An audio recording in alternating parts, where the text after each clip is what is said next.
La ley de Jehová es perfecta, que convierte el alma. El testimonio de Jehová es fiel, que hace sabio al sencillo. Deseables son más que oro y más que muchos refinados, y dulces más que la miel, la que destila del panal. Los mandamientos de Jehová son rectos y alegran el corazón. El precepto de Jehová es puro, que alumbra los ojos. Deseables son más que oro y más que muchos refinados, y dulces más que la miel, la que destila del panal.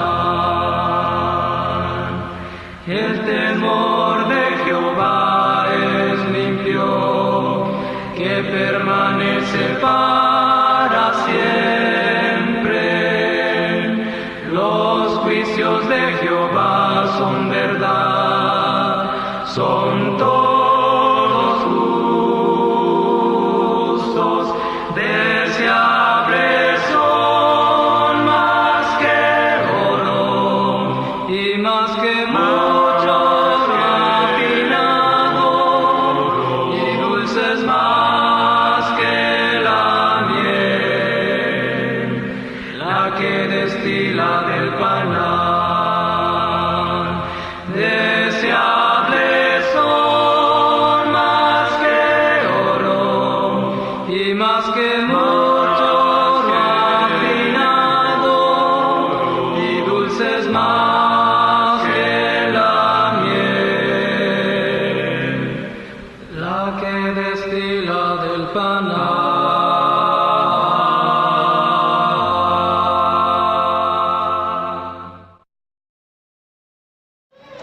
Bien, entonces estamos listos para volver a Hechos capítulo 17, por favor. Hechos capítulo 17. Y vamos a escuchar y edificarnos nosotros en lo que algunos o una gran mayoría en Atenas no escuchó ni se edificó como debió hacerlo, pero nosotros sí lo vamos a hacer en esta mañana. El sermón de Pablo en Atenas, en Hechos capítulo 17, es una pieza magistral en todos los sentidos. La introducción, la línea de pensamiento, lo adecuado que era para la audiencia que tenía frente a él, y el clímax, aunque el sermón no pudo ser terminado, muestran que esta exposición del apóstol es una de las más grandes y beneficiosas que el hombre ha podido recibir en toda la historia de la humanidad. Es una exposición valiente, con denuedo, pero sin ofender de una manera sarcástica o humillante a aquellos que llevaban la contraria. Esta predicación refuta, esta predicación declara la verdad franca y directamente, de tal manera que eleva a los hombres por encima del error y les convence.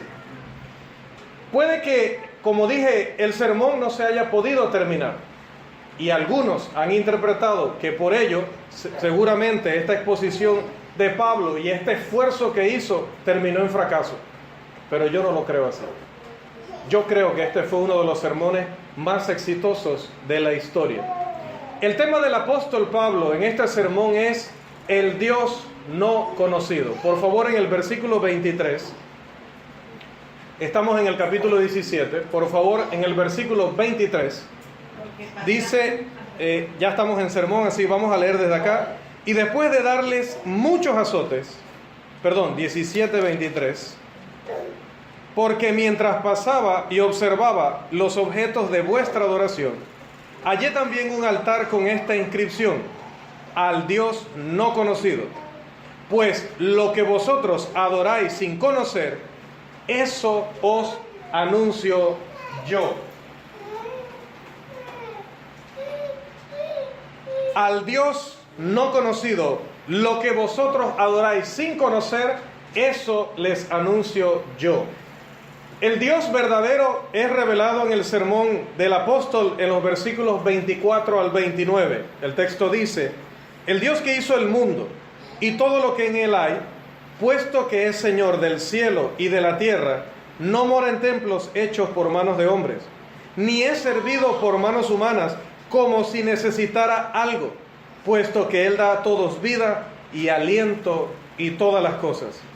Y de uno hizo todas las naciones del mundo, para que habitaran sobre toda la faz de la tierra, habiendo determinado sus tiempos señalados y los límites de su habitación, para que buscaran a Dios, si de alguna manera palpando le hallen, aunque no está lejos de ninguno de nosotros, porque en Él vivimos, nos movemos y existimos, así como algunos de vuestros mismos poetas ha dicho, porque también nosotros somos linaje suyo. Siendo pues linaje de Dios, no debemos pensar que la naturaleza divina sea semejante a oro, plata o piedra, esculpidos por el arte y el pensamiento humano. El tema acerca de Dios, del verdadero Dios, es revelado en los versículos 24 al 29.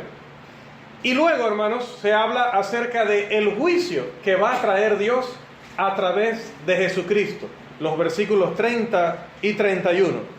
Por tanto, habiendo pasado por alto los tiempos de esta ignorancia, Dios declara ahora a todos los hombres en todas partes que se arrepientan, porque Él ha establecido un día en el cual juzgará al mundo en justicia por medio de un hombre a quien ha designado, habiendo presentado pruebas a todos los hombres al resucitarle de entre los muertos.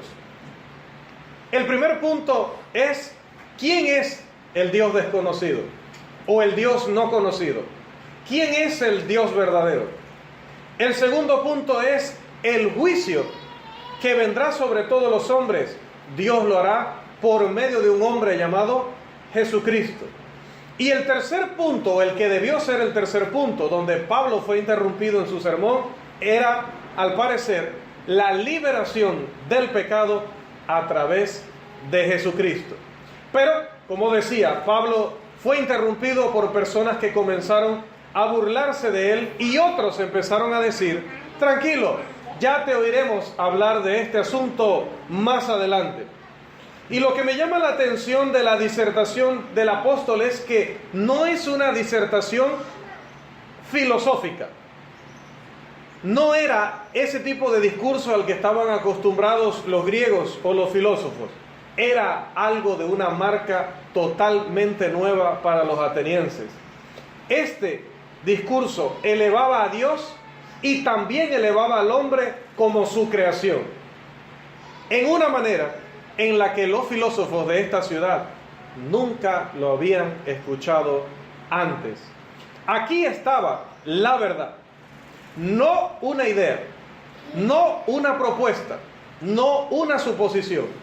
Pablo exponía diciendo: lo que les comparto es la verdad.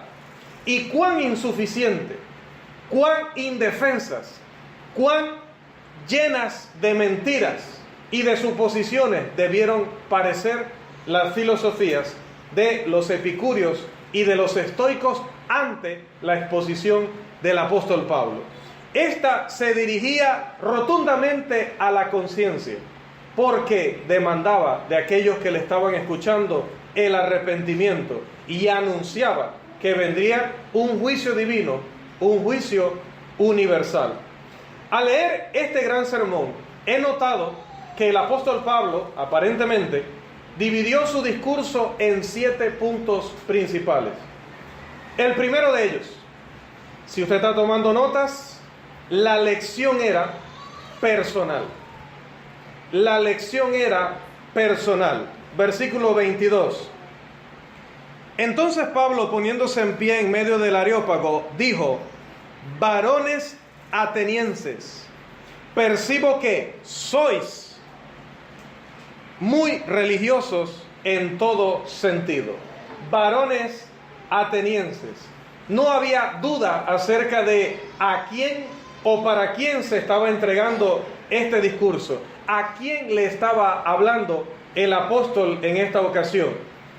En lugar de las filosofías de su tiempo, que estaban dirigidas solamente a la nación griega y que buscaban en ellos solamente darles una manera más, una propuesta más de cómo analizar el mundo, Pablo le dice: lo que les voy a anunciar tiene un especial interés, o debe tener un especial interés en cada uno de ustedes, sean estoicos, sean epicúreos, sean de Platón, sean de Aristóteles, sean de Sócrates. Mi enseñanza no va dirigida a un grupo en particular, no va a crear una escuela más o una disciplina más en esta ciudad.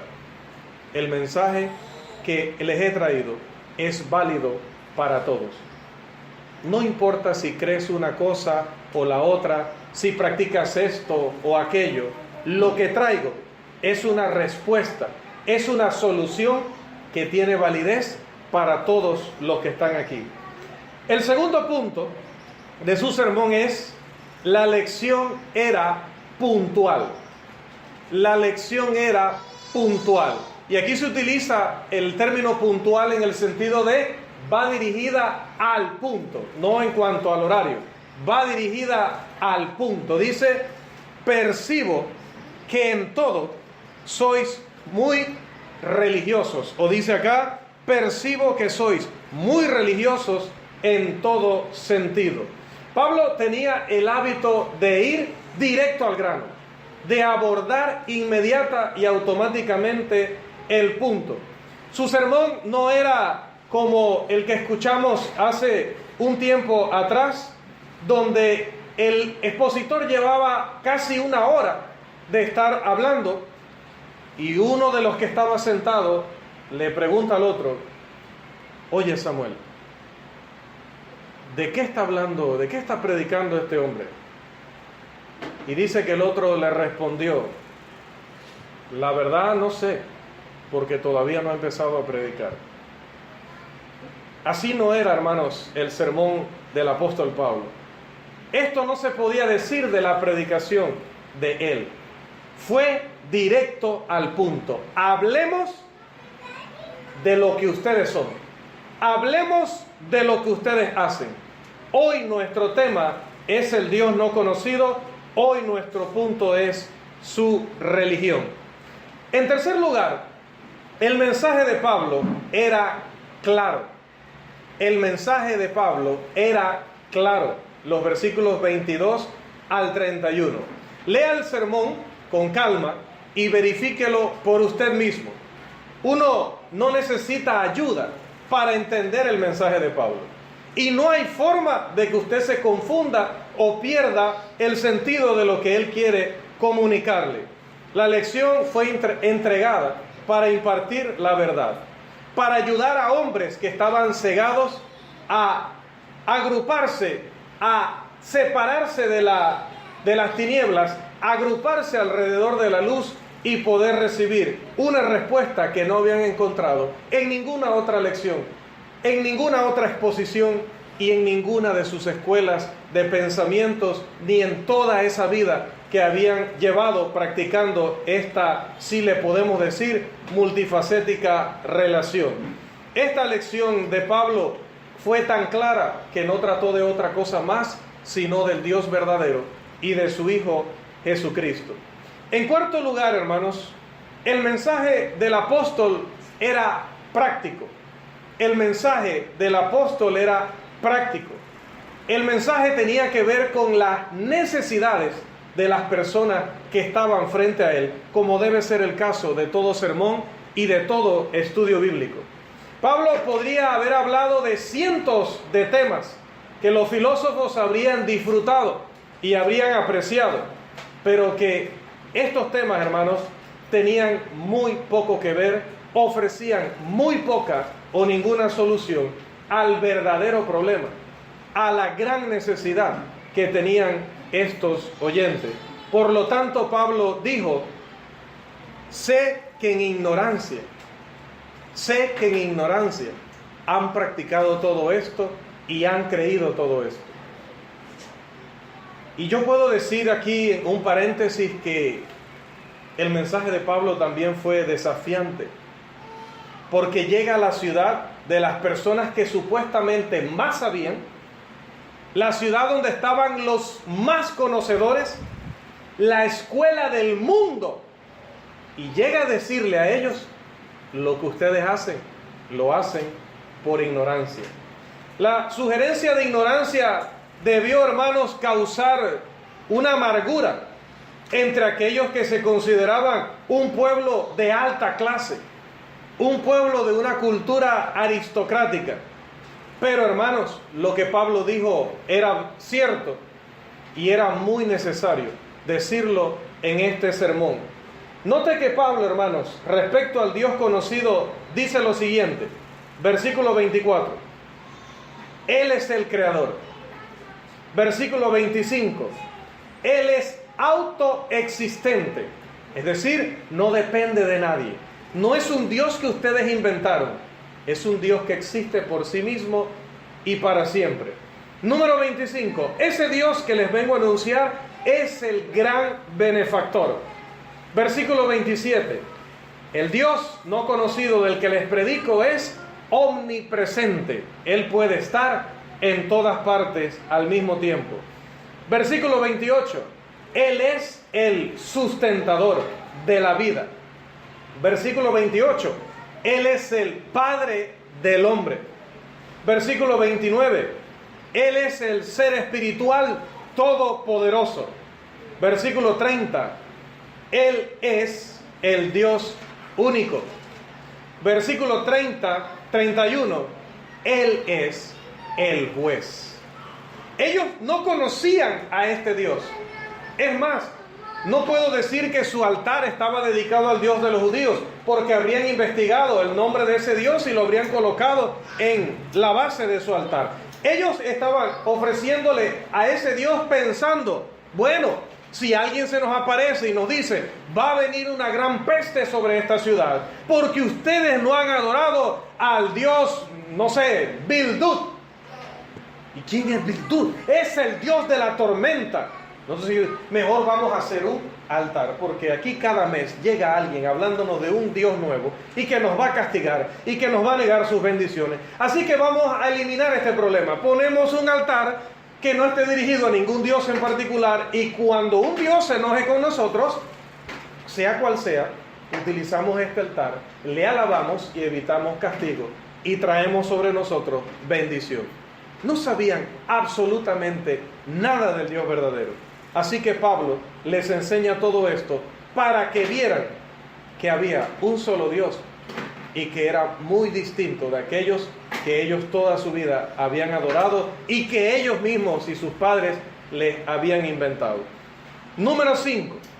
La lección fue prescriptiva.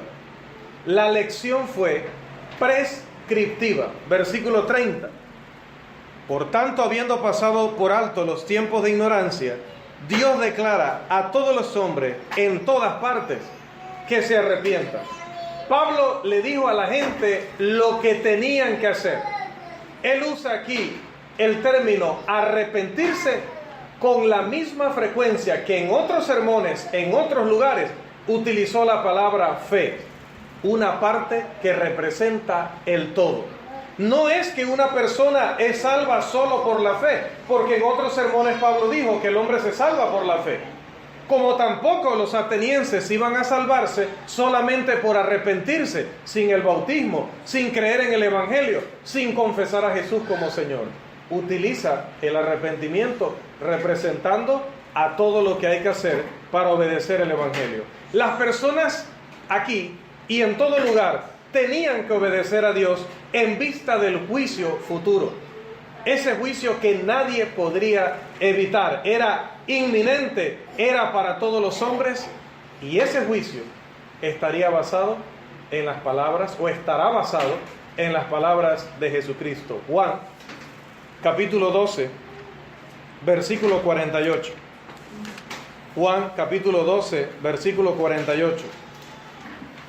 El que me rechaza y no recibe mis palabras, tiene quien lo juzgue. La palabra que he hablado, esa lo juzgará en el día final. Punto número 6. La lección fue persuasiva. La lección fue persuasiva. Versículo 31. Volviendo a Hechos. Porque Él ha establecido un día en el cual juzgará al mundo en justicia, por medio de un hombre a quien ha designado, habiendo presentado pruebas a todos los hombres al resucitarle de entre los muertos. Las palabras del versículo 31, el argumento que Pablo presenta, muestra cuánto se esforzó él para que sus oyentes pudieran entender, cuánto trató él de que ellos captaran el punto y aceptaran verdaderamente la verdad. El deseo del corazón de Pablo por Israel y por todos los hombres es que ellos pudieran ser salvos conociendo el temor del Señor. Y por eso él utilizó esta ocasión para persuadir a estos peculiares hombres a aceptar la verdad. Y número 7, hermanos, el sermón fue productivo. El sermón fue productivo. Versículo 34. Pero algunos se unieron a él y creyeron, entre los cuales estaban Dionisio el Areópagita, una mujer llamada Dámaris y otros con ellos.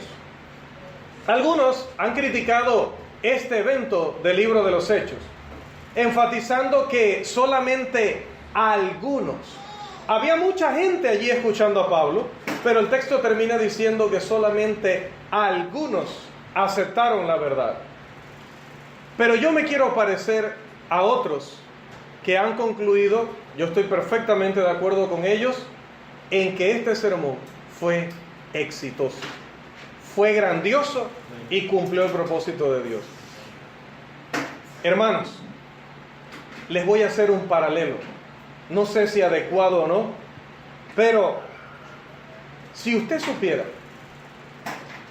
que tuve la oportunidad de viajar a los Estados Unidos, y estando en los Estados Unidos, enseñando y predicando, llega el decano de la Facultad de Filosofía o de Humanidades, no sé, allá en los Estados Unidos, de la Universidad de Harvard, y me dice: mira, hemos estado oyendo tus audios y leyendo tus sermones y tus clases. La verdad nos ha llamado la atención esto que tú andas predicando. Nos llama la atención. Y nos gustaría considerar más esto, que nos expliques más y que nos permitas hacerte observaciones. ¿Tendrías, por favor, nos darías el privilegio de ir a nuestra facultad, de visitar nuestro auditorio y de exponernos lo que tú predicas? Si yo les enviara a ustedes un mensaje o una carta diciéndoles: hermanos, estábamos predicando en uno de los barrios de la ciudad donde está la congregación, y me he topado al decano de la Facultad de Humanidades de Harvard y me ha dicho que quiere que le prediquemos a su facultad el Evangelio. Habrá profesores, habrá estudiantes, habrá periodistas y habrá invitados de todas partes, y se va a televisar. ¿Qué ustedes sentirían cuando presenten: este es el hermano de la congregación en Doleguita David de Panamá, que va a exponer el mensaje de salvación o el mensaje del Evangelio? Y no es que nuestra comunidad valga menos que el estrado en Harvard, pero sabemos que el impacto de que nos dieran una oportunidad así no se puede desaprovechar. Y si eso nos impresionaría y nos alegraría y estaríamos todos allí tratando de ver ese momento y pediríamos a alguien, grábalo porque yo luego lo quiero ver. Ahora imagínense que al final de mi exposición, algunos de esos profesores, de los más destacados del mundo, de los más brillantes del mundo, digan: ¿qué debo hacer para ser salvo? ¿Qué debo hacer para obedecer a Dios? Hermano, bautízanos. Bautízanos porque queremos el perdón de nuestros pecados. Eso superaría y por mucho a la alegría que nos había dado saber que un hermano nuestro está allá en un lugar como ese predicando la verdad. Saber que encima del privilegio de tener tal audiencia, pues de esa audiencia, aunque sea algunos, se convirtieron. Porque el Evangelio es poder de Dios para salvación. Es poder. No importa si es Harvard, no importa si es la corte del rey de España o de la reina de Inglaterra o de quien quiera, la oficina oval, donde nos pongan, el Evangelio que vamos a predicar es poder de Dios y no nos va a avergonzar. Nunca nos va a avergonzar. Hermanos, yo estoy feliz de que se hayan convertido personas que pertenecían a estos grupos filósofos idólatras, sensuales, arrogantes, egocéntricos, y que hayan sido capaces, aunque sea este grupito, estos algunos, hayan sido capaces de abandonar todo eso para aceptar la verdad. Y por eso decía que nunca hay que negar la predicación del Evangelio a nadie. Nunca hay que cometer el error de Jonás y el error de Moisés. Ni pensar que somos insuficientes, porque es que el poder no está en nosotros. Por eso decía en la exposición anterior que, hablando con aquella persona imaginaria, no sé si ya luego escuchen los audios en otros países, pero que me entiendan, ¿verdad?, lo que quiero decir. En mi diálogo, cuando le decía a la persona, sí, yo sé que no merezco estar aquí, pero más nadie, es porque, hermanos, al final el énfasis no está en el mensajero. Nosotros no somos nadie. Nosotros vamos a predicar a Jesús y a este crucificado. Y cuando el apóstol Pablo escribió la carta a los Corintios, precisamente a los griegos, les dijo eso: yo no pretendí saber más nada sino a Jesucristo y este crucificado. Ya. Y luego también, o en ese mismo contexto, le dice a estos hermanos que cuando él fue a predicar el Evangelio allá, él no bautizó a muchas personas. Dice, bauticé a los de la familia de Estéfanas y algún otro, luego no recuerdo. Pero es que yo no fui allá a hacer fama. No fui allá a bautizar a 40, 60 o a 90 para que mi nombre recorriera el mundo. Yo fui allá a predicar la verdad. Y el éxito de mi misión es predicar el Evangelio. Ese es el éxito de mi misión. Y por eso, hermanos, cuando la iglesia hace una campaña y se anuncia al final en qué resultó la campaña, nunca sintamos que si el que anuncia dice, bien, hermanos, luego de estos 3 o 4 días de campaña, visitamos 7 comunidades, 120 casas, 170 familias, quedamos con 11 contactos para posteriores estudios, pero no se bautizó ninguna persona. Y todos nos miremos como invertimos tanto dinero y trajimos al hermano tal de allá de no sé dónde porque era lo máximo, y tan bonito que adornamos la congregación, y tan buena comida que hicimos, y tanto que organizamos todo, y al final ni un solo bautizo.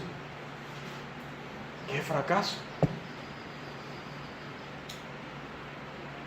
Diría el apóstol también en esa misma carta, porque Cristo no me envió a bautizar, sino a predicar el Evangelio.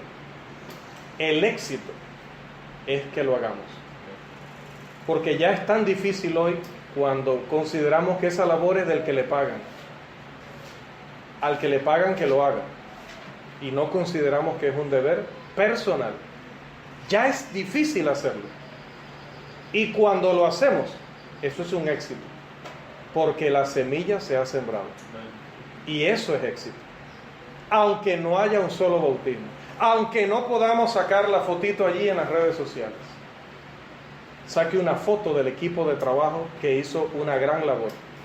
De todos y cada uno. Porque desde el que limpia el local hasta el que expone y bautiza, todos pusieron su granito de arena para hacer una maravillosa actividad. Como esa de la que venimos ahora. Las conferencias en Panamá fueron una actividad maravillosa, increíble. Se enseñó la verdad, se predicó la palabra, se instruyó. Cada grupo, hombres, mujeres, niños, recibió una porción de la Escritura útil, provechosa, que le va a servir para toda la vida. Cuando se siembra la palabra, hay éxito. Y hay que sembrarla en todas partes. Porque Dios llama a todos los hombres en todo lugar que se arrepientan, por cuanto ha establecido un día en el cual juzgará al mundo con justicia por medio de un hombre, Jesucristo, a quien designó al haberle levantado de entre los muertos. Que el Señor le bendiga.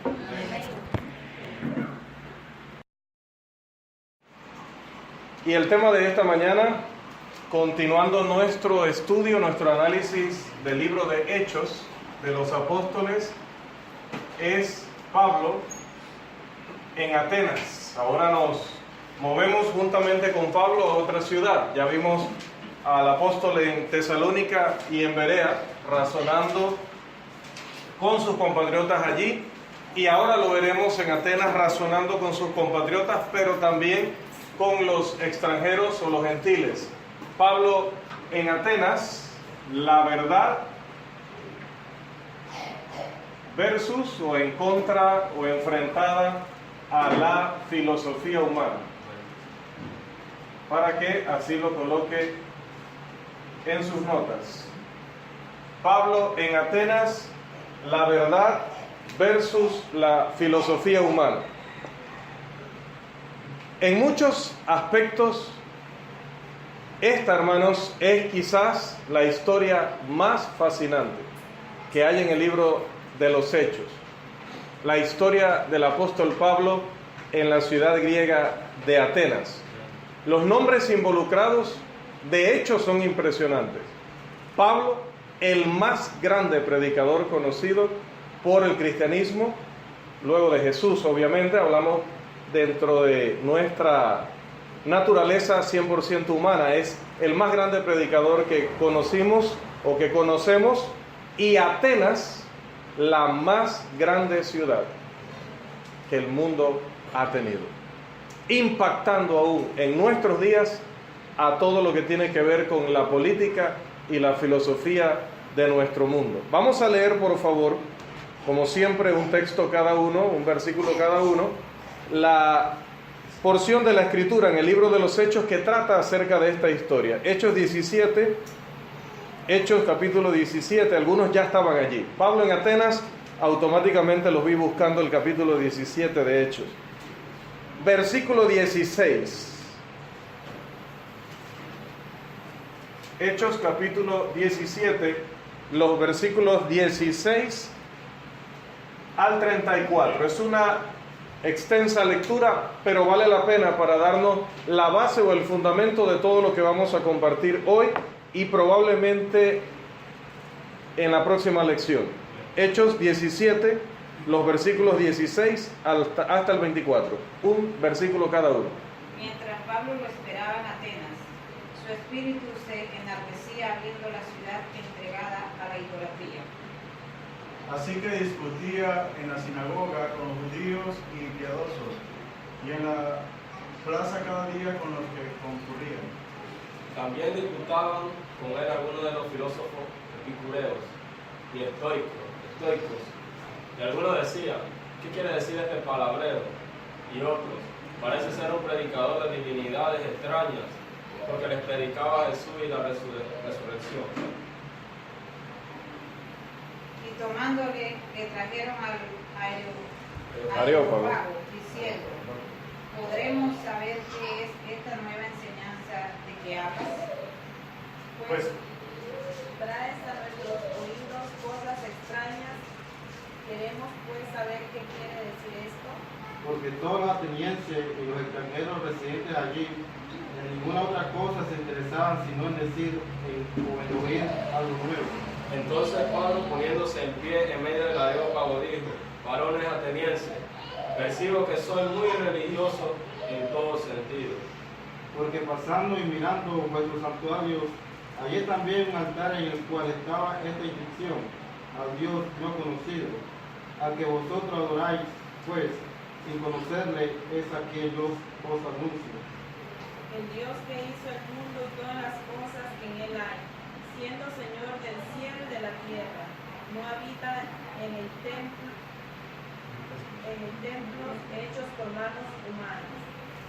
Y es dado por manos de hombres, como si necesitase algo, pues Él es quien da a todos la vida y el aliento y todas las cosas. Y de una sangre ha hecho todo el matrimonio de los hombres, para que habiten sobre toda la faz de la tierra, y les fijado el orden de los tiempos y los límites de su habitación. Para que busquen a Dios si de alguna manera palpando puedan hablarle, aunque ciertamente no está lejos de cada uno de nosotros. Porque en él vivimos y nos movemos y somos como algunos de vuestros propios poetas también han dicho, porque el linaje suyo somos. siendo pues linaje de Dios, no debemos pensar que la divinidad sea semejante a oro o plata o piedra, escultura de arte y de imaginación de hombres. Por tanto, habiendo pasado por alto los tiempos de ignorancia, Dios declara ahora a todos los hombres en todas partes que se arrepientan. Por cuanto ha establecido un día en el cual juzgará al mundo con justicia, por aquel varón a quien designó, dando fe a todos con haberle levantado de los muertos. Pero cuando oyeron lo de la resurrección de los muertos, unos se burlaban y otros decían: ya te oiremos acerca de esto otra vez. Entonces Pablo salió de entre ellos, pero algunos se unieron a él y creyeron, entre los cuales estaban Dionisio el Areopagita, una mujer llamada Damaris y otros con ellos. Bien. El más grande predicador, decía, de todos los tiempos, en la ciudad más célebre, más famosa, más conocida del mundo. Pablo en Atenas nos presenta la más fina o la más maravillosa ilustración de lo que es el Evangelio en relación con la humanidad. La verdad en contraste o en enfrentamiento con la sabiduría humana, y de Cristo revelado en el centro mundial del razonamiento humano. Todo eso condensado en estos versículos que acabamos de leer, que son muy fáciles de leer, pero que al momento de razonarlos, de vivirlos, de describirlos, de tratar de entenderlos, de ubicarnos, en pocas palabras, en ese momento, en ese lugar, rodeados de esas personas, oyendo o incluso mirando a Pablo, porque nuestra imaginación allá nos puede llevar, se vive y se experimenta totalmente distinto. Atenas, hermanos, era diferente de cualquier otro lugar que Pablo hubiera visitado antes. Y vaya que Pablo había recorrido el mundo entero. Pero Atenas era algo distinto. Era, decía, la ciudad más célebre o más famosa de Atenas, de Grecia. El hogar de la literatura y del arte para los griegos. Era destacada en política y en temas de pensamiento. Y aunque en ese momento el mundo estaba bajo el dominio de los romanos, Atenas seguía siendo, hermanos, el centro intelectual y la universidad o la ciudad universitaria del resto de la civilización. La Academia de Platón, el Liceo de Aristóteles, el Pórtico de Zenón y el Jardín de Epicurio estaban todos en la ciudad de Atenas. Difícilmente se puede entonces exagerar la importancia de esta ciudad y de por qué el apóstol Pablo, que era un estratega, no solamente un evangelista, sino un estratega de cómo diseminar el mensaje del evangelio y de cómo ubicar a la iglesia del Señor donde ésta pudiera ser conocida por todos los hombres, hay motivos por los cuales eligió llegar a esta ciudad. Pero a diferencia de las personas que llegaban allí, de las personas que conocían esta ciudad, Pablo debió haber visto de una manera muy distinta a Atenas. Cuán contrastada sería la actitud de este judío cristiano, de este evangelista, de los turistas que llegaban allí y al notar la grandeza de dicha ciudad, escribían extensos volúmenes acerca de todo lo que en ella vivía, de todo lo que en ella había y de todo lo que ellos vivían estando allí. Esta gran ciudad, hermanos, del intelectualismo gentil, del intelectualismo griego, era sin duda, hermanos, para Pablo no más que una pila de ídolos. Llegar a esta ciudad no era para Pablo esa experiencia de cuán grande, cuán maravillosa, cuán hermosa, todo lo que había escuchado desde niño que había aquí, ahora lo puedo ver en persona y no tengo palabras. O sea, la reacción natural de un turista. Este no fue el pensamiento ni fue la reacción de Pablo. Pablo vio un montón de ídolos, un montón de templos, un montón, miles o millones de personas, jóvenes, niños, mujeres, adultos, confundidos, engañados, perdidos. Cicerón decía que Atenas estaba repleta de templos. Jenofonte, todos ellos historiadores y escritores de la antigüedad, observaba que los atenienses tenían el doble de fiestas religiosas que tenían los demás pueblos. Pausanias nos cuenta que incluso tenían un altar a la misericordia, otro a la vergüenza, otro a la fama y otro al deseo. Y también él afirmaba que ellos habían erigido un altar a un Dios desconocido. Y consultando a otros autores dicen que no solamente era un altar, sino que había hasta 12 altares para dioses desconocidos. En pocas palabras, hermanos, ellos habían construido altares a sus muchos dioses, a todos, e incluso a aquellos que no eran de su nación, que no eran de su tradición, pero a los que no querían ofender. Pausanias dice sarcásticamente que el país estaba tan lleno de deidades que era más fácil encontrarse en la calle a un dios que a un hombre común. Más fácil. ¿Qué le parece? Así eran las cosas en la gran, pagana y metropolitana ciudad de Atenas, la cual era en sí misma un gran altar para el paganismo y para la idolatría.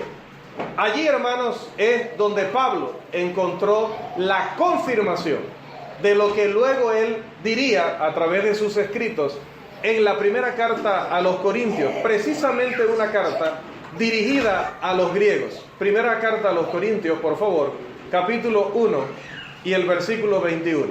Pablo encontraría en esta ciudad la confirmación de lo que él diría en este texto. Primera de Corintios, capítulo 1, versículo 21. Pues ya que en la sabiduría de Dios, el mundo no conoció a Dios mediante la sabiduría, agradó a Dios salvar a los creyentes por la lectura de la predicación. Dice el texto, en la sabiduría de Dios, el mundo no conoció a Dios. Tenían sus ideas, sus nociones, su manera muy particular de enseñar y practicar la religión, pero al Dios verdadero, en la sabiduría divina, no lo conocían. Y quizás este sea un buen momento, y debido al título que hemos colocado aquí, para hacer una importante aclaración. Ni esta lección, ni las personas que razonamos adecuadamente, nos oponemos a la filosofía. No tenemos una guerra contra la filosofía. De hecho, el significado primario de la palabra filosofía es la búsqueda de la sabiduría. literalmente filo, amor, y sofía, sabiduría. El amor por la sabiduría. Por lo tanto, la búsqueda de la sabiduría, como usted busca pareja o buscó pareja. Ya luego no sé lo que encontró. Y en su segundo y tercer significado dice, una búsqueda de la verdad a través del razonamiento lógico en lugar de la observación de los hechos. Porque ya luego dice un adagio que no todo lo que brilla es oro, ¿no? Y que las apariencias engañan. Por lo tanto, los filósofos dicen, no me dejo llevar por lo que veo, sino que por el razonamiento lógico. Así busco la verdad. Y está bien. La tercera definición dice, un análisis de las bases y conceptos que expresan creencias fundamentales. El filósofo está interesado en saber por qué el hombre considera como una gran verdad un dado asunto. ¿Por qué lo consideran una gran verdad?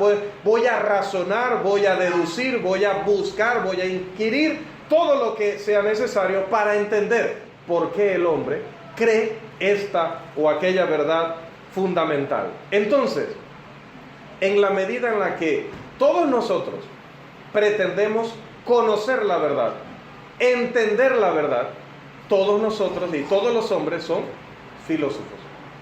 Que la encontremos, ya digo, como la pareja, lo que encontremos no sé, pero nosotros buscamos la verdad. Buscamos saber siempre qué es lo correcto. Nadie quiere vivir engañado. Nadie quiere vivir una fantasía. Todos queremos vivir la realidad o la verdad. Así que en ese sentido, hermanos, nosotros, ni nuestra lección, ni el cristianismo en general, puede oponerse en sí a la filosofía.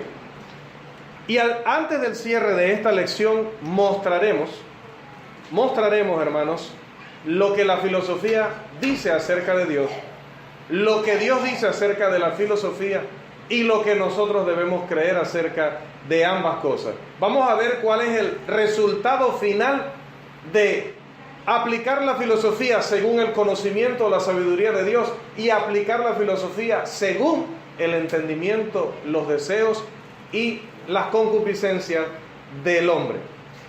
En primer lugar, entonces, y como primer punto de nuestra lección, vamos a hablar acerca de el preludio. ¿Qué será el preludio? Aquí tal vez nos puedan ayudar los que están dedicados a la didáctica y también los que están dedicados al estudio de las leyes o a los que les gusta leer. ¿Qué es un preludio? A ver. ¿Qué es un preludio? La palabra casi lo dice. Un antes. ¿Un antes a qué? ¿Sí? Es como el abreboca de una historia. ¿Sí? El preludio es lo que está antes de lo que vamos a estudiar, del punto principal de nuestro estudio. Es como una introducción. Y para nuestro estudio nos interesa la discusión que la verdad, representada por el apóstol Pablo, tiene con la filosofía humana, representada por los expositores griegos, de los que vamos a hablar más adelante. Esta discusión es el kit, la esencia de nuestro estudio. El preludio a ella es lo que Lucas nos dice acerca de la llegada de Pablo allí. Vamos a ubicar, por favor, nuestra mirada en el extenso texto que estuvimos leyendo para notar lo que Lucas nos dice. Considere la observación de Lucas acerca de la primera impresión que Atenas le dio al apóstol Pablo. Dicen que la primera impresión es lo que cuenta. Pues, ¿cuál fue la primera impresión que Atenas le dio al apóstol Pablo? Por favor, ubiquémonos allí en el primer versículo y me cuentan, por favor, ¿cuál fue la primera impresión que Atenas le dio a Pablo?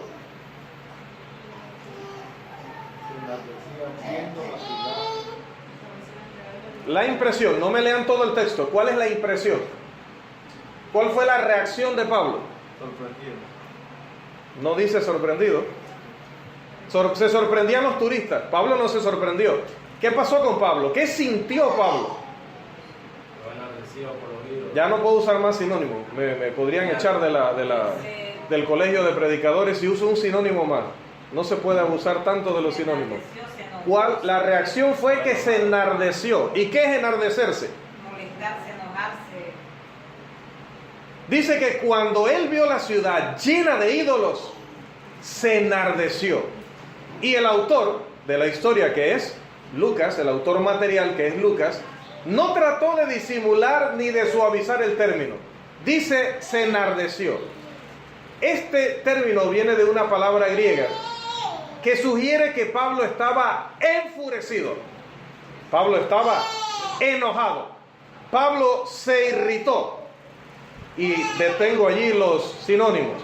Los turistas que venían de paseo o que iban a conocer Atenas, o quien se mudaba por primera vez allí porque quería estudiar o participar en los famosos Juegos Olímpicos de los que ya hablaba el hermano en otra exposición, escribían, decía anteriormente, gran cantidad de volúmenes acerca de el arte, de la arquitectura, del deporte, de todas las cosas bellas y hermosas que se podían encontrar en esta ciudad.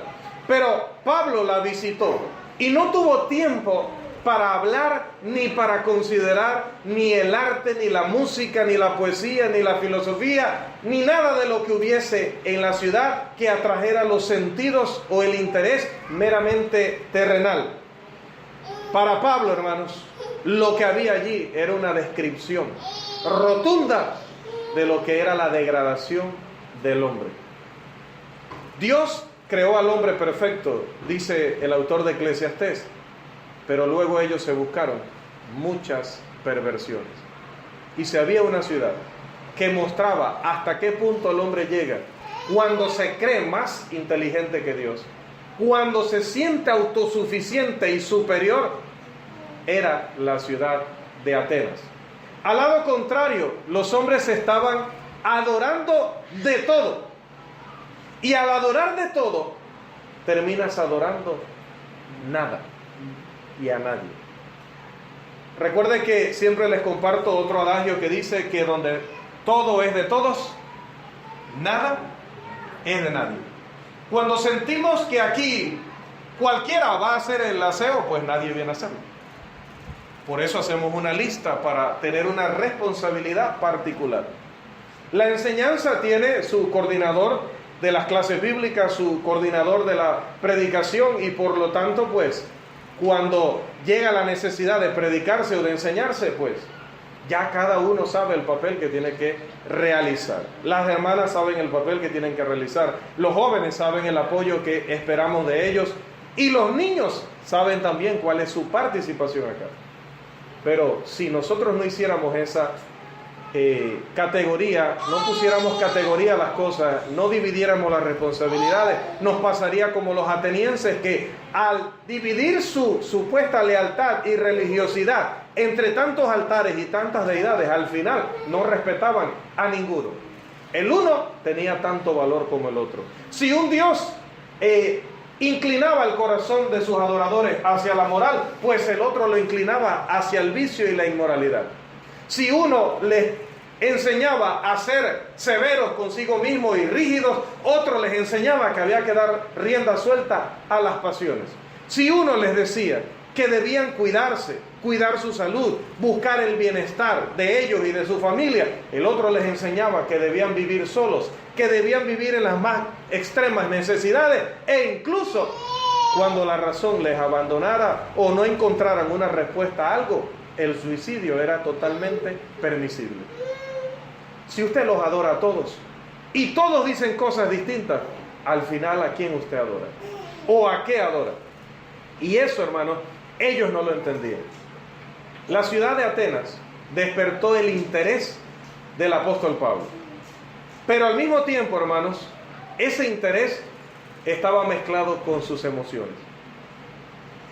Pero finalmente, todo esto inspiró el servicio del apóstol Pablo. No importaba si Atenas no era tan religiosa en el sentido correcto y adecuado como otras ciudades en su nación. No importaba si ellos no eran tan nobles como los de Berea para inquirir en la Escritura y buscar la verdad o la verdadera sabiduría. Esa ciudad necesitaba el Evangelio, necesitaba del servicio del apóstol. Por lo tanto, él lo que vio fue a personas en una situación de gran necesidad y él era el encargado en ese momento de ayudarles. Decía él en 1 de Corintios también que era deudor de todos los hombres. Y la deuda que él tenía con todos los hombres era que a todos debía predicarles el Evangelio.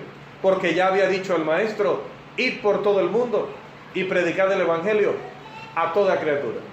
Por tanto, id y haced discípulos de todas las naciones. Y en especial, cuando Jesús llamó al apóstol, le dijo, yo te he escogido a ti para que vayas y anuncies el Evangelio a todas las naciones. De todos los apóstoles, en especial los atenienses eran responsabilidad de Pablo y él tenía una deuda con ellos. Con todos los gentiles, y Atenas no era la excepción. Comenzó, como era su costumbre en todas partes, dice el texto, llegando a un lugar en particular a enseñar. ¿Cuál era ese lugar? Cuando usted estudia el libro de Hechos se da cuenta que Pablo, al llegar a una ciudad, siempre empezaba en un lugar en especial. ¿Cuál lugar era ese? Versículo 17, por favor. Una sinagoga. En la sinagoga. La sinagoga, les decía la semana pasada, era el lugar donde los judíos se reunían para estudiar la Escritura, para cantar alabanzas a Dios, para hacer oraciones y para hablar de todos los asuntos, tanto religiosos como sociales, que eran del interés y de la preocupación de su nación o de los grupos de judíos que había en estas ciudades extranjeras, sea que se hubieran mudado allí o los que habían nacido en estas ciudades pero que eran judíos. También en estas sinagogas llegaban aquellos gentiles o aquellos extranjeros que no, obviamente no eran judíos, valga la obviedad, pero que se comportaban como tales. Estos eran llamados los piadosos o temerosos de Dios. Un caso de ellos que usted conoce muy bien en el libro de Hechos está 7 capítulos antes de nuestro capítulo de hoy.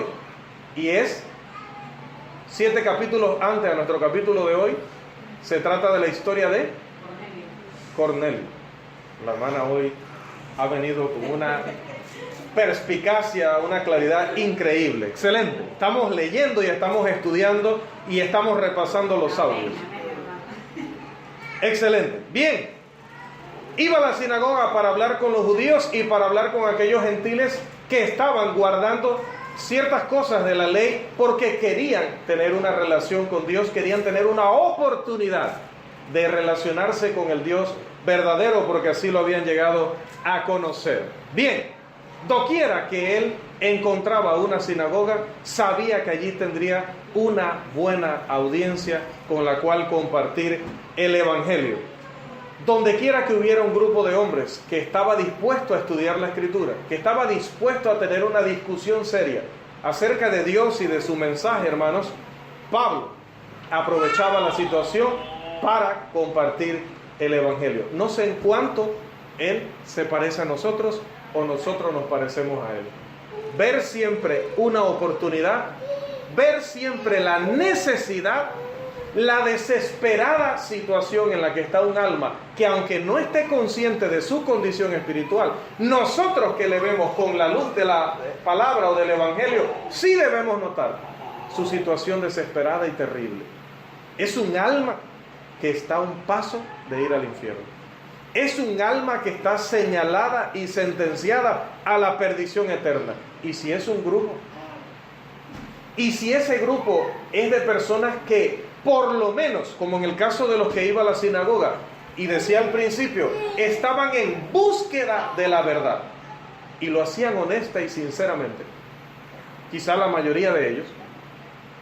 ¿Cuánto más no debería conmover esto a un cristiano para decir, si tengo un amigo que ya es religioso, que ya es un devoto practicante en algún grupo religioso, es al que más pronto yo debo, como el apóstol Pablo lo hizo, anunciarle el evangelio.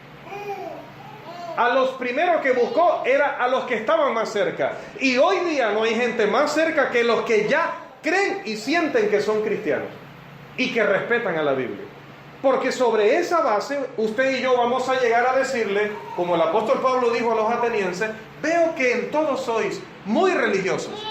Y llegaríamos hoy a decirle a estas personas, a nuestros compañeros de universidad, a nuestros amigos, a nuestros vecinos: veo que usted ama a Dios, veo que usted lee la Biblia y la respeta porque considera que allí está la palabra o la voluntad de Dios. Claro que sí, así es como yo creo y por eso hago lo que hago. Listo. Sobre esa base, ¿me permitirías compartir contigo palabra de Dios, mensaje de Dios? Puedes verificar a medida que te explico que lo que te enseño está en la palabra de Dios. ¿Me permites? Si la persona ama a Dios según su propia perspectiva y la persona considera la Biblia la palabra o la voluntad de Dios, no puede decir que no. Está totalmente indefenso después de esa forma en que usted le invita a estudiar. Yo también amo a Dios y considero la Biblia la voluntad de Él. Podemos compartir o discutir acerca de ella. Y aquí en esta clase, y ojalá siempre en esta congregación y en todo lugar a donde vayamos, comprendamos que la palabra discusión no tiene ninguna connotación absolutamente negativa, o no tiene una connotación absolutamente negativa. Lo que pasa es que acá en Panamá nosotros estamos acostumbrados a discutir por el tema del matrimonio nuevamente, ¿no? Y hoy no es que la tenga con los casados, pero es que cuando hablamos de discutir pensamos en las peleas. No necesariamente. Discutir es tratar asuntos opuestos, tratando de encontrar un punto común, tratando de encontrar lo razonable, lo correcto, lo verdadero, lo auténtico entre dos puntos de vista. Eso es discutir. Así que usted y yo podemos estar del todo reídos en una jovial plática sobre temas opuestos, y eso es una discusión. No tenemos ni que gritarnos, no tenemos que enfurecernos. Una discusión es un estudio de puntos de vista contrarios. Lucas también, hermanos, nos dice que los filósofos de esa ciudad, sobre todo los más destacados, se involucraron en el estudio que Pablo estaba haciendo. Por favor, los siguientes versículos nos mencionan quiénes son ellos. ¿Quiénes eran? Los que prestamos atención a la lectura, espero que todos. Ajá, pero ¿cuáles? Luego los menciona. Epicúreos. Y estoicos. Bien, vamos a colocar ese nombre acá. Dice que los epicúreos y los estoicos, en especial. Bien, dice que ellos se involucraron en la discusión de Pablo. Lucas utiliza en el idioma original, en el griego en el que se escribió el Nuevo Testamento, el tiempo presente. Y con esto nos indica, hermanos, que cómo fue la acción de que los filósofos se involucraron en esa discusión con Pablo. Y por eso es que les decía en una ocasión que no es indispensable que usted conozca el griego para que entienda la Biblia, pero sí es de una gran utilidad o de un gran provecho, porque el tiempo presente indica una acción continua. Pablo fue hoy a la sinagoga a estudiar, y cuando lo escucharon los estoicos y los epicúreos, automáticamente se acercaron y se involucraron en la discusión. Y la siguiente semana Pablo visitó la sinagoga para continuar su disertación, su enseñanza, y estos filósofos nuevamente estaban allí, involucrados en la discusión. Y así al día siguiente o la semana siguiente, el tiempo que Pablo haya estado aquí o las horas que Pablo haya estado aquí, dice que estos filósofos, cada vez que el apóstol iniciaba el tema, ellos estaban allí para involucrarse también. ¿Y sabe qué? Esto significa que estos filósofos estaban provocando al apóstol Pablo, en el buen sentido de la palabra. provocándolo. Porque si, imagina que yo estoy acá enseñando y dentro de la audiencia tengo a alguien que no está de acuerdo y se levanta y comenta oponiéndose, y luego el miércoles nuevamente esa persona está aquí y nuevamente se pone de pie y nuevamente argumenta en contra, y el siguiente domingo lo hace, y el siguiente miércoles y el siguiente domingo, pues esa persona está provocando. Esa persona está buscando un defecto, está buscando algún fallo en la enseñanza y está tratando de que la audiencia supuestamente no sea mal dirigida por lo que yo les estoy enseñando o les estoy compartiendo. Él razonaba diariamente, dice la Escritura, en la sinagoga, y además, no solo en la sinagoga, con los judíos y los temerosos de Dios, sino con todo el mundo, porque dice que lo hacía también en la plaza o en el mercado público, diríamos en nuestro idioma. Este incidente de la continua provocación de los estoicos y de los epicúreos hacia Pablo es lo que conduce al desenlace de nuestra historia. Dice que, ¿qué sucede cuando el apóstol siguió argumentando con ellos y ellos vieron que él se defendió y que incluso colocó frente a ellos razonamientos que ante la audiencia seguramente les desarmaron o les colocaron en dilemas y en problemas? ¿Cuál fue la reacción de los filósofos? Según el texto, nos mantenemos allí. ¿Cuál fue la reacción entonces de los filósofos cuando el apóstol les confrontó con la verdad y ellos entonces vieron que este hombre verdaderamente no iba a ser un hueso fácil de roer? Lo tomaron, dice, y lo llevaron a un areópago. Lo llevaron al Areópago. ¿Qué era el Areópago? Me imagino yo que era como un huevo. Era un lugar, una plaza donde ellos discutían, disputaban, pensaban, llevaban a los maestros para escuchar su exposición. Dice que lo llevaron al Areópago. ¿Y qué hizo el apóstol cuando lo llevaron allí? ¿Salió corriendo? ¿Se intimidó? ¿Pidió perdón? Discúlpeme, no les vuelvo a contradecir. Dejemos esto para otro día. ¿Qué dice el texto que hizo el apóstol Pablo?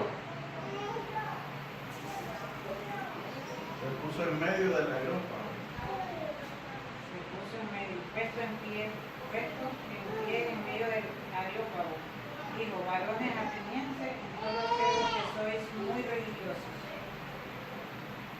Los razonamientos que habían tenido en las plazas y en la sinagoga, probablemente en las plazas fue donde intercambió con los filósofos, habían llevado a lo que ahora Lucas nos dice que es este lugar tan especial y tan importante en el día a día de Atenas y en la historia de esa ciudad y el desarrollo del pensamiento allí.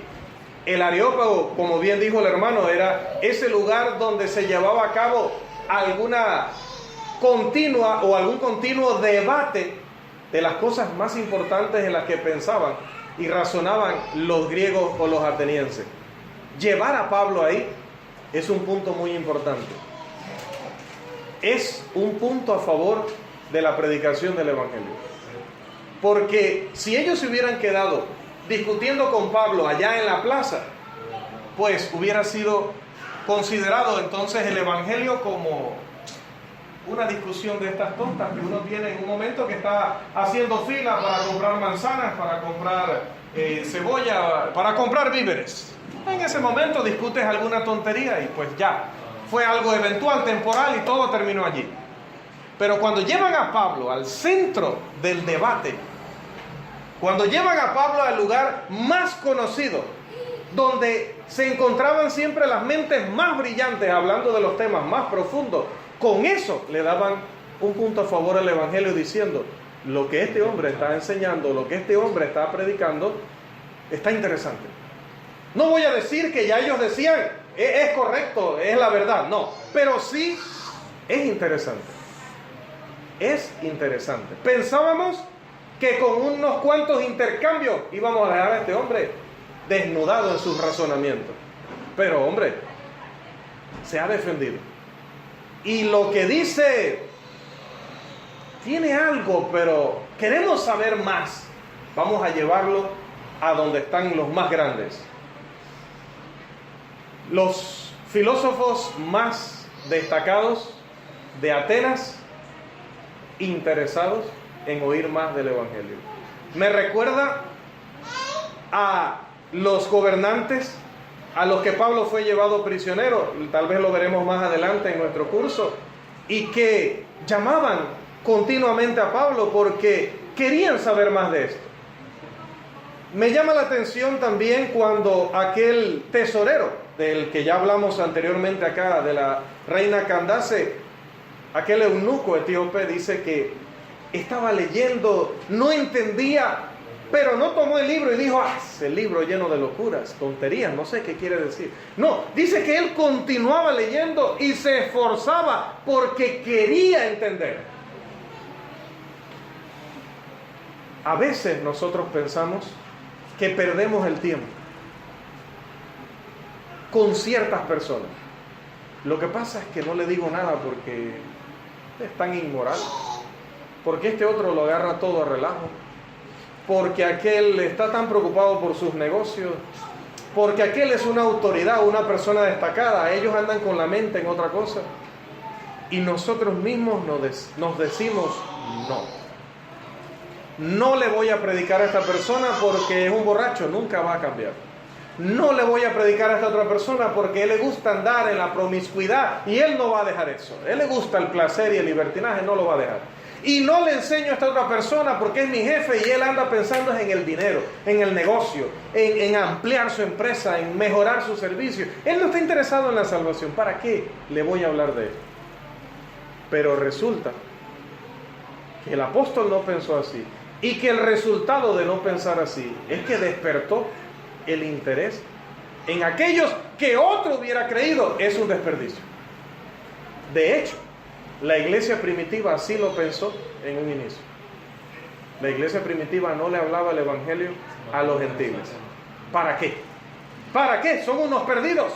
El evangelio es para los judíos, porque toda la vida nos hemos mantenido estudiando la escritura. Desde niños, como Timoteo, hemos conocido las Sagradas Escrituras y buscamos en ellas el camino a la salvación. Nosotros sí nos merecemos el evangelio, ellos no. Y tuvo que venir el Señor y acabar con esa situación. Tuvo que descender el poder del Espíritu Santo sobre Cornelio y su familia para que los judíos entendieran que el evangelio es para toda criatura, que aunque ninguno merecemos lo que Cristo sufrió en la cruz, lo sufrió para el beneficio de todos. Ahora que estaba allá en Panamá,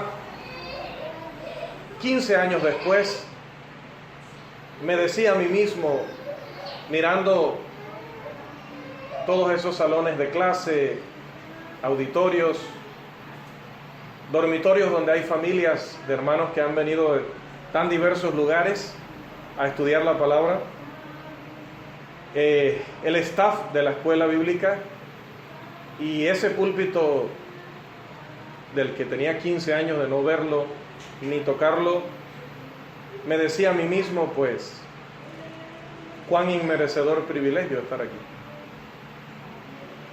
Y como siempre imagino diálogos imaginarios con las personas y verdaderamente no he perdido la noción de la realidad. Es algo que he hecho toda la vida porque, no sé, vivo anticipado. Y conversando con alguien que imaginariamente me decía, vaya, qué increíble que te hayan invitado. Me daba un poquito de rubor, porque es cierto, no necesariamente tengo los más grandes méritos para ir allá, pero le decía a él, cuyo nombre imaginario me reservo, cierto, no merezco estar aquí. Y te digo algo más, no lo merece nadie más, ninguno de los que está aquí. Y no sé nada personal de ninguno de ellos. Y los amo y los admiro a todos ellos, pero ninguno merecemos estar aquí.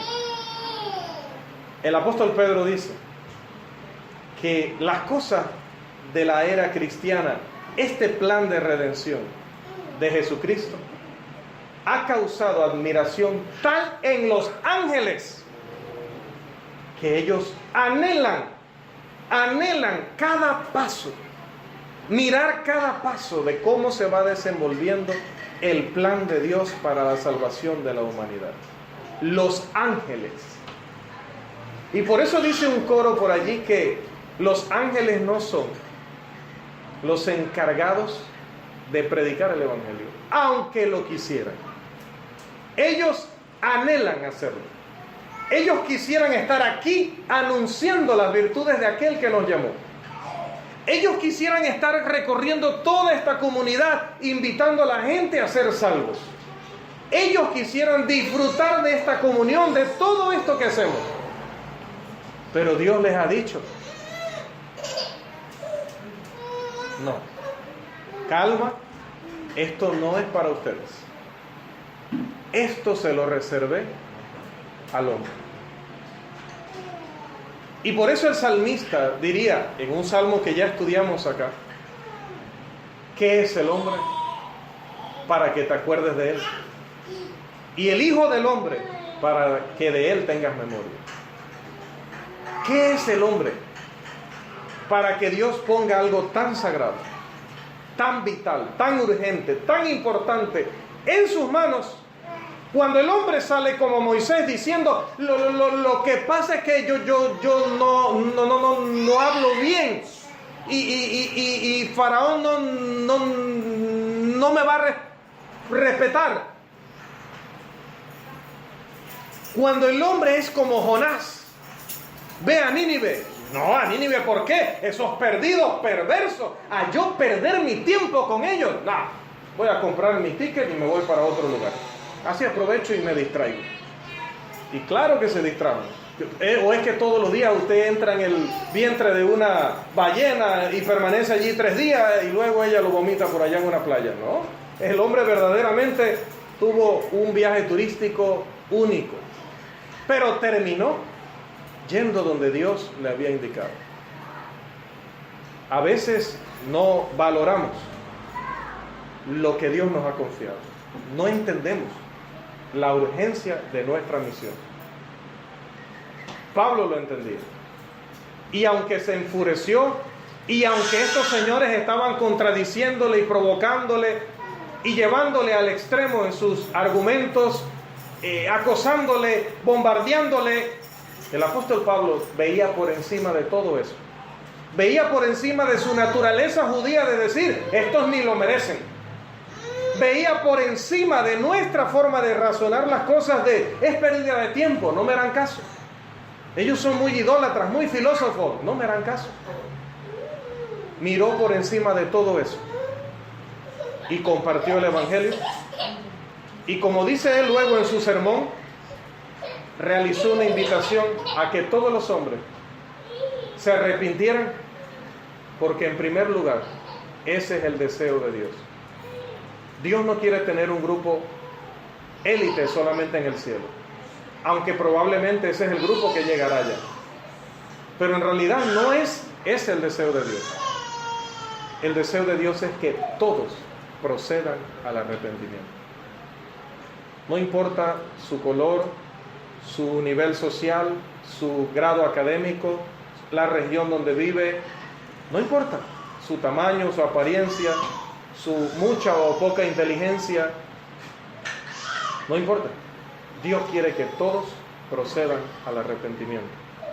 Pablo en Atenas es una lección de que todos los hombres deben oír el Evangelio y de que por muy poca esperanza que tengamos, como Jonás, como Moisés, como algún otro pudo haber considerado Atenas, la palabra del Señor nunca vuelve vacía y siempre cumplirá el propósito por el cual Dios la envió.